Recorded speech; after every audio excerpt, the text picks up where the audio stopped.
आज इस वीडियो में हम ऑब्स्टेट्रिकल एंड गायनेकोलॉजिकल नर्सिंग के कुछ बेसिक इंस्ट्रूमेंट के बारे में डिस्कस करेंगे। तो आइए वन बाय वन हम सारे इंस्ट्रूमेंट को डिस्कस करते हैं। फर्स्ट इंस्ट्रूमेंट के बारे में हम डिस्कस करने जा रहे हैं जिसका नाम है वेलेसिलम। वेलेसिलम एक सर्जिकल फोर्सेप होता है जिसकी लेंथ की अगर हम बात करें 8 से 10 इंच का इसका लेंथ होता है। लेंथ की बात अगर हम करें तो 8 से 10 इंच की इसकी लेंथ होती है। ये एक सर्जिकल फोर्सेप है। सर्जिकल फोर्सेप यानी कि सर्जरी के टाइम पे जिसका हम यूज़ करते हैं उसे हम क्या बोलते हैं, सर्जिकल फोर्सेप बोलते हैं। नेक्स्ट इसका यूज़ हम यूट्रस को ग्रेस्प करने के लिए यूज़ करते हैं। ग्रेस्पिंग का मीन्स क्या है, यूट्रस को होल्ड करने के लिए, सिक्योर करने के लिए। किसी भी टाइम पे जब हम सर्जिकल प्रोसीजर करते हैं तो सर्जरी के टाइम पे हमारे जो ऑर्गन्स हैं वो सिक्योर होने चाहिए, तभी जाके हम प्रॉपर सर्जरी कर सकते हैं। तो उस टाइम पे हम किसका यूज़ करते हैं, वेलेसिलम का यूज़ करते हैं यूट्रस को सिक्योर करने के लिए, होल्ड करने के लिए या ग्रेस्प करने के लिए।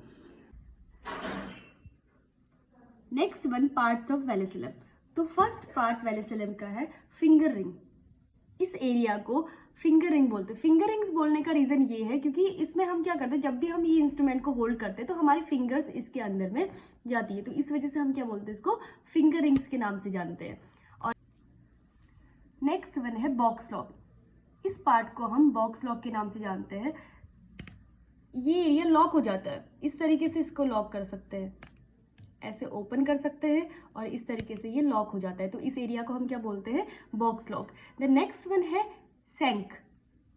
इस एरिया को, इस पार्ट्स को हम क्या बोलते हैं, सैंक बोलते हैं। नेक्स्ट वन है ब्लेड। 2 ब्लेड्स इसमें प्रेजेंट होती है। ये 2 ब्लेड्स हैं इसमें प्रेजेंट होती है, 2 ब्लेड्स प्रेजेंट होती है, first one and second one, 2 blades present होती है।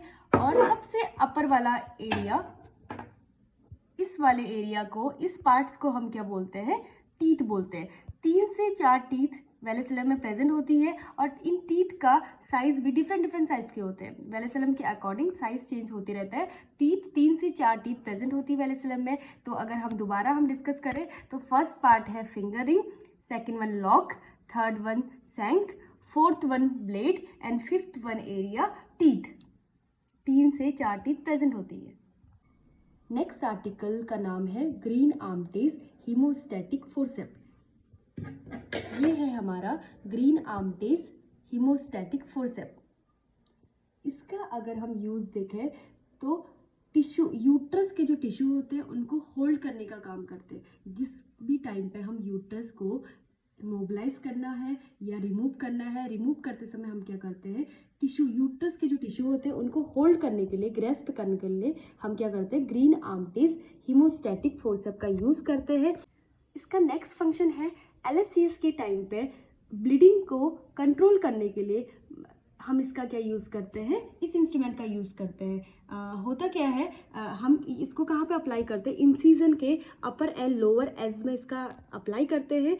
उसके बाद हम क्या करते हैं, कंप्रेशन देते हैं ब्लड वेसल्स पे। ब्लड वेसल्स में जैसे ही ब्लड वेसल्स क्या होंगी, कंप्रेस होंगी, तो ऑटोमेटिकली जो ब्लीडिंग होगी वो ऑटोमेटिकली रुक जाएगी। इसीलिए नाम से ही पता चलता है ग्रीन आर्मटेज हीमोस्टैटिक। हीमोस्टैटिक का मीन्स क्या है, ब्लीडिंग को कंट्रोल करने के लिए। देन नेक्स्ट है parts of Green Armytage haemostatic forceps. तो सबसे पहला पार्ट है फिंगर रिंग। इस एरिया को हम क्या बोलते हैं, finger ring. Then second one क्या होता है इसमें, लॉक, बॉक्स लॉक। इस पार्ट को हम क्या बोलते हैं, बॉक्स लॉक के नाम से जानते हैं। नेक्स्ट वन, इसमें सैंक प्रेजेंट होता है, इसका नाम है सैंक। देन लास्ट में इसमें 2 ब्लेड प्रेजेंट होती है और 2 ब्लेड में ये टूथ प्रेजेंट होते हैं। टीथ 3 से 4 टीथ प्रेजेंट होते हैं। नेक्स्ट इंस्ट्रूमेंट है बेबकॉफ फोर्सेप। बेबकॉफ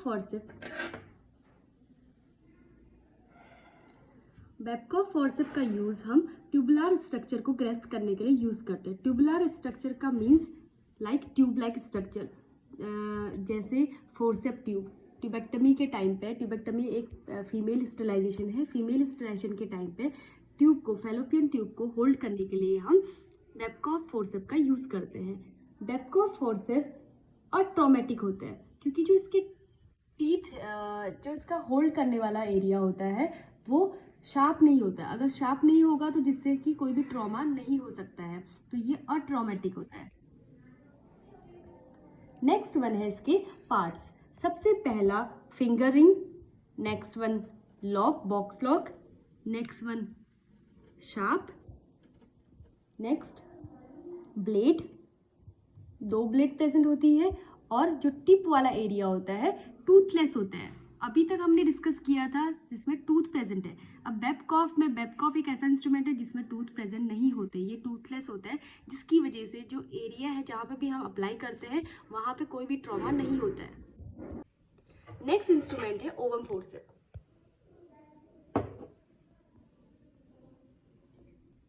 ओवम फोर्सेप्स का यूज हम यूट्रस के इनसाइड से ओवम को रिमूव करने के लिए या किसी भी प्रकार के टिश्यूज़ को या प्रोडक्ट ऑफ कंजप्शन को रिमूव करने के लिए, ग्रेस्प करने के लिए हम यूज़ करते हैं। एग्जाम्पल के लिए अगर हम देखा जाए अबॉर्शन के टाइम पे, अगर किसी लेडी का अबॉर्शन हो जाता है तो अबॉर्शन के टाइम पे जो भी प्रोडक्ट ऑफ कंजप्शन होता है उसको रिमूव करने के लिए हम ओवम फोर्सेप्स का यूज़ कर सकते हैं। एज वेल एज हम ओवम फोर्सेप्स का यूज़ ओवम को एज ए सैंपल रिमूव करने के लिए इनसाइड द यूट्रस से हम इसका यूज़ करते हैं। नेक्स्ट वन है इसके पार्ट्स। इसमें सबसे पहला फिंगर रिंग, इसमें कोई भी लॉक नहीं है, आप देख सकते हैं इसमें किसी भी प्रकार का लॉक नहीं है, इसमें कोई लॉक प्रेजेंट होता नहीं है। देन नेक्स्ट वन है शंख। देन इसमें 2 डीप कप लाइक स्ट्रक्चर के 2 पार्ट्स बने हुए हैं, कप लाइक स्ट्रक्चर, ये आप देख सकते हैं यहाँ पे कप की शेप में ये स्ट्रक्चर बना हुआ है। इसी के अंदर हम जब भी हम ये इंस्ट्रूमेंट अप्लाई करते हैं इनसाइड यूट्रस के इनसाइड में हम इंसर्ट करते हैं, तो इस एरिया को ऐसे इंसर्ट करके हम इसके अंदर टिश्यू को ऐसे ग्रेस्प कर सकते हैं।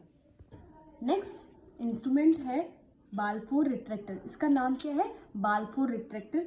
इसका अदर नेम को अगर हम डिस्कस करें तो इसका नाम है self retaining abdominal wall retractor. Balfour और self retaining abdominal wall retractor, इसका यूज़ हम लेप्रोटोमी प्रोसीजर के टाइम पे करते हैं। लेप्रोटोमी प्रोसीजर का मीन्स क्या है? एब्डोमिनल प्रोसीजर के टाइम पे हम इसका यूज़ करते हैं, लाइक LSCS। अगर OBC की बात करें, ऑब्स्टेट्रिक एंड गायनेकोलॉजिकल में हम LSCS में यूज़ करते हैं। LSCS का मीन्स क्या है? ऑपरेशन के थ्रू बेबी को या फीटस को डिलीवर करने की प्रोसेस को हम LSCS कहते हैं। इसमें हम क्या करते हैं, इस इंस्ट्रूमेंट का यूज़ हम मोस्टली टिश्यू को होल्ड करने के लिए यूज़ करते हैं, और इस इंस्ट्रूमेंट को हम क्या करते हैं, फिक्स करते हैं, एक एरिया में फिक्स कर देते हैं, टिश्यू को होल्ड करके फिक्स कर देते हैं इस एरिया को, जिसका नाम है बालफोर रिट्रैक्टर। नेक्स्ट इंस्ट्रूमेंट है प्रोक्टोस्कोप।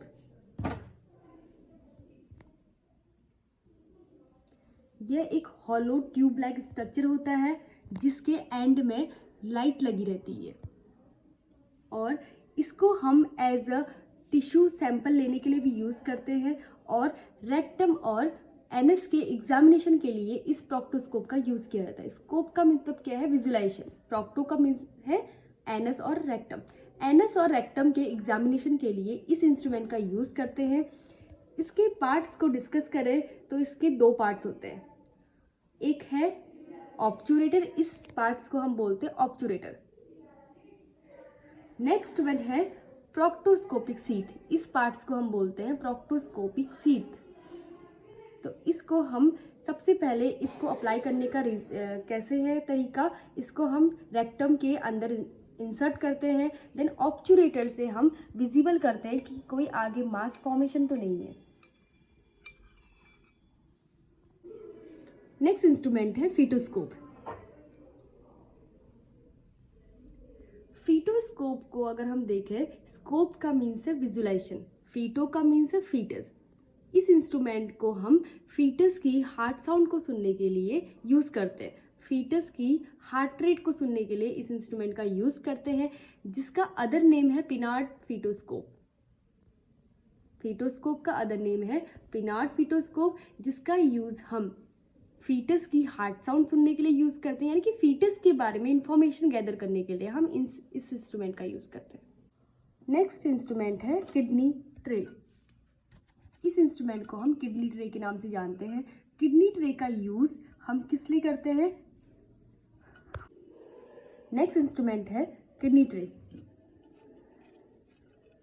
किडनी ट्रे इसलिए हम इसे बोलते हैं क्योंकि एक तो पहली बात ये किडनी के शेप की होती है, इस वजह से हम किडनी ट्रे के नाम से जानते हैं। नेक्स्ट वन, अब किडनी का शेप कैसा होता है? बीन शेप का। आप देख रहे हैं बीन शेप की तरह ये दिखाई देता है, जिसका यूज़ हम वेस्ट मटेरियल को डिस्कार्ड करने के लिए यूज़ करते हैं, लाइक कॉटन बॉल्स, लिक्विड में कोई मटेरियल हो जिसको हम डिस्कार्ड करते हैं। प्रोसीजर करने के बाद जितनी भी चीज़ें हम यूज़ करते हैं उसको हम क्या करते हैं, किडनी ट्रे में लाके डिस्कार्ड कर देते हैं। Next, vaginal speculum. Vaginal speculum 2 types में डिवाइड है। फर्स्ट वन है Sims speculum and next one है कस्को स्पेकुलम। इसका नाम है कस्को स्पेकुलम एंड इसका नाम है सिम्स स्पेकुलम। अब 1 बाय 1 हम एक एक करके डिस्कस करते हैं। फर्स्ट वन है सिम्स स्पेकुलम। सिम्स स्पेकुलम का अदर नेम है डकबिल स्पेकुलम, जिसका यूज़ हम वजाइनल और सर्विक्स के एग्जामिनेशन के लिए करते हैं। पहला फंक्शन है वजाइना और सर्विक्स के एग्जामिनेशन के लिए करते हैं। नेक्स्ट फंक्शन है ब्लड और सिक्रीशन को कलेक्ट करने के लिए भी हम इस स्पेकुलम का यूज़ करते हैं। अब हम इसके पार्ट्स के बारे में डिस्कस करते हैं। तो इसमें 2 ब्लेड्स होती है, ये है फर्स्ट एंड नेक्स्ट वन है। 2 ब्लेड्स प्रेजेंट होती हैं। एक ब्लेड क्या होती है, वाइड होती है, थोड़ा चौड़ी होती है, और दूसरी साइड की ब्लेड क्या होती है, नैरो होती है। नेक्स्ट वन है हैंडल। इस एरिया को हम क्या बोलते हैं, हैंडल बोलते हैं। देन ये वाला एरिया ग्रूव, इस एरिया को हम ग्रूव कहलाता है। नेक्स्ट वन है कस्को स्पेकुलम। कस्को स्पेकुलम का अदर नेम है self retaining bivalve speculum. Self retaining bivalve speculum, जिसका यूज़ हम क्यों करते हैं? इसका यूज़ हम वजाइना और सर्विक्स के एग्जामिनेशन के लिए करते हैं। सेम हम सिम्स स्पेकुलम और कस्को स्पेकुलम का यूज़, दोनों का यूज़ हम वजाइना और सर्विक्स के एग्जामिनेशन के लिए करते हैं। देन इसके पार्ट्स के बारे में अगर डिस्कस करें तो इसमें 2 ब्लेड्स प्रेजेंट होती है, ये first and second 2 blades present होती है, और एक इसमें ये एडजस्टेबल रिंग प्रेजेंट होती है, ये स्क्रू, एडजस्टेबल स्क्रू प्रेजेंट होता है। इसको हम, इस एरिया को हम वजाइना के अंदर इंसर्ट करते हैं। इसके बाद हम इससे कितना हमें डायलेट करना है इससे फिक्स कर लेते हैं। फिक्स करने के बाद हम क्या करते हैं, वजाइना का या सर्विक्स का एग्जामिनेशन करते हैं।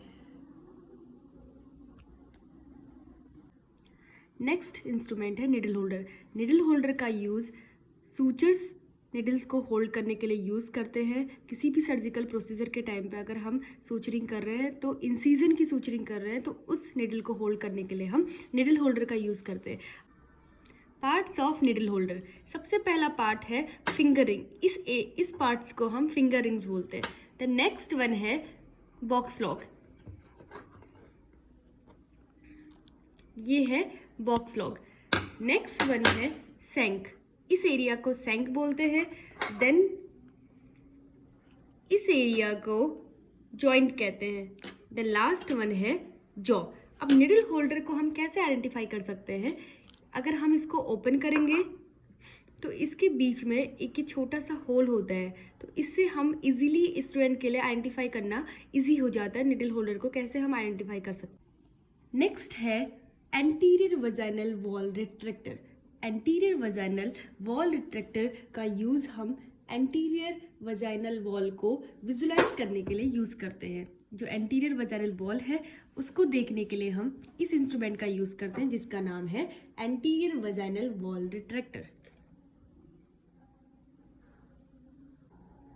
नेक्स्ट है म्यूकस सकर। इसको हम म्यूकस एक्सट्रैक्टर के नाम से भी जानते हैं। इसे हम मोस्टली यूज़ कब करते हैं, एयरवे को मेंटेन करने के लिए इस आर्टिकल्स का यूज़ किया जाता है। इसमें हम जब एक न्यूबॉर्न बेबी डिलीवर होता है तो उसके नोज से, थ्रोट से और माउथ से सिक्रीशन को रिमूव किया जाता है। रिमूव करने से जिसकी वजह से उसकी ब्रीथिंग पैटर्न क्या रहता है, मेंटेन रहता है, स्टेबल रहता है। तो हम इसमें ये बॉक्स है एंड 2 ट्यूब्स लगी हुई है। इस ट्यूब को हम बच्चे के नोज़ में डालते हैं और ये इस ट्यूब से हम क्या करते हैं, सक करते हैं, जिससे कि जो नोज़ का सिक्रीशन है तो वो इससे होते हुए बॉक्स में कलेक्ट हो जाता है, जिससे कि न्यूबॉर्न जो बेबी है वो इजीली ब्रीथिंग लेने में हेल्प हो जाती है।